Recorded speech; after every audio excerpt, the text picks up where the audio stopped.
നമസ്കാരം. ഇന്നത്തെ പ്രധാനപ്പെട്ട 10 പ്രവാസി വാർത്തകളിലേക്ക് സ്വാഗതം. അബുദാബിയിൽ ഭക്ഷ്യസുരക്ഷാ നിയമം ലംഘിച്ച 2 ഇറച്ചിക്കടകളും ഒരു സൂപ്പർ മാർക്കറ്റും അടച്ചുപൂട്ടി. അബുദാബി മുഷ്രിഫിലെ 2 ഇറച്ചിക്കടകളും ഖാലിദിയിലെ ഒരു സൂപ്പർ മാർക്കറ്റുമാണ് അധികൃതർ പൂട്ടിച്ചത്. ഇറക്കുമതി ചെയ്ത മാംസം പ്രാദേശിക മാംസം എന്ന വ്യാജേനയാണ് ഇറച്ചിക്കടകളിൽ വിറ്റിരുന്നത്. കാലാവധി കഴിഞ്ഞ വസ്തുക്കൾ പ്രദർശിപ്പിച്ചതിനാണ് സൂപ്പർ മാർക്കറ്റ് അടച്ചുപൂട്ടിയത്. 3 സ്ഥാപനങ്ങൾക്കും നിയമലംഘനങ്ങൾക്ക് പിഴ ചുമത്തി. അനധികൃത താമസക്കാർക്ക് ശിക്ഷ കൂടാതെ രാജ്യം വിടാനോ പിഴയടച്ച് താമസം നിയമവിധേയമാക്കാനോ അവസരമൊരുക്കി കുവൈറ്റ് 3 മാസത്തെ പൊതുമാപ്പ് പ്രഖ്യാപിച്ചു.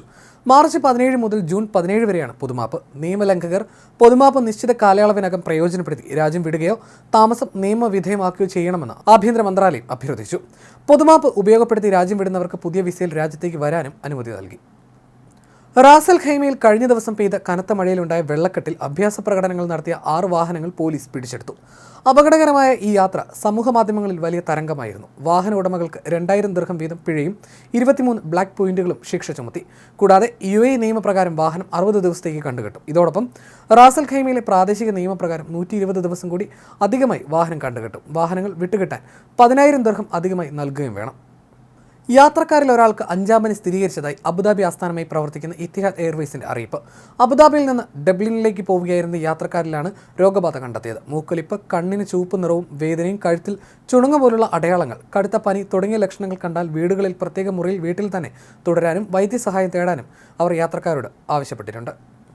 പ്രവാസി മലയാളിയെ അസൈബയിൽ മരിച്ച നിലയിൽ കണ്ടെത്തി. തൃശൂർ നടുവിലങ്ങാടി വേലൂർ ബസാർ സ്വദേശി ചിറേത് ജോഷി ഫ്രാൻസിസ് ആണ് മരിച്ചത്. 44 വയസ്സായിരുന്നു. തുടർ നടപടികൾ പൂർത്തിയാക്കി മൃതദേഹം നാട്ടിലേക്ക് കൊണ്ടുപോകുമെന്ന് ICF ഭാരവാഹികൾ അറിയിച്ചു.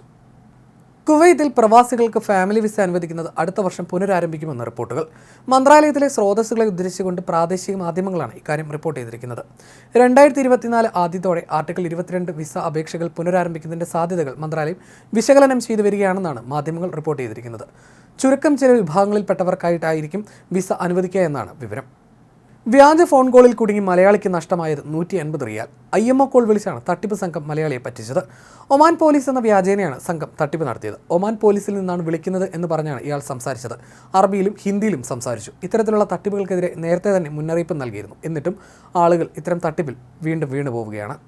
ഭക്ഷണം തയ്യാറാക്കുന്നതിനെ ചൊല്ലിയുള്ള തർക്കത്തെ തുടർന്ന് ജോർദാനിൽ ഭർത്താവ് ഭാര്യയെ കുത്തിക്കൊലപ്പെടുത്തി.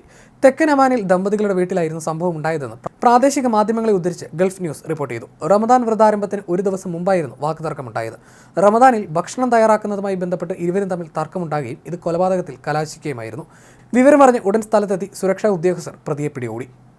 UAEയിൽ അധികൃതരുടെ അനുമതിയില്ലാതെ സംഭാവന പിരിക്കുന്നവർക്ക് 2 ലക്ഷം ദിർഹം മുതൽ 5 ലക്ഷം ദിർഹം വരെ പിഴയും തടവും ലഭിക്കുമെന്ന് പബ്ലിക് പ്രോസിക്യൂഷന് മുന്നറിയിപ്പ്. വ്യാജ ജീവകാരുണ്യ പ്രവർത്തനങ്ങളെക്കുറിച്ച് സമൂഹത്തെ ബോധവൽക്കരിക്കാനായി പബ്ലിക് പ്രോസിക്യൂഷൻ പ്രചാരണവും ആരംഭിച്ചിട്ടുണ്ട്. പ്രാദേശിക അധികൃതരുടെ അനുമതിയോടെ എല്ലാ എമിറേറ്റുകളിലും സംഭാവനകൾ സ്വരൂപിക്കാൻ അനുവാദമുണ്ട്. ബഹ്റൈനിൽ നിന്ന് ഇന്ത്യയിലേക്ക് 1.15 കോടി രൂപയുടെ സ്വർണം കടത്തിയ യാത്രക്കാരനെ പിടികൂടി. ഇന്റലിജൻസ് വിവരത്തിന്റെ അടിസ്ഥാനത്തിലാണ് ഡൽഹി ഇന്ദിരാഗാന്ധി അന്താരാഷ്ട്ര വിമാനത്താവളത്തിൽ ഇന്ത്യക്കാരനെ അറസ്റ്റ് ചെയ്തത്. കേസിൽ തുടരന്വേഷണം നടത്തി വരികയാണെന്ന് ഡൽഹി കസ്റ്റംസ് അറിയിച്ചു. ഇന്നത്തെ പ്രവാസി വാർത്തകൾ പൂർണ്ണമാകുന്നു. നമസ്കാരം.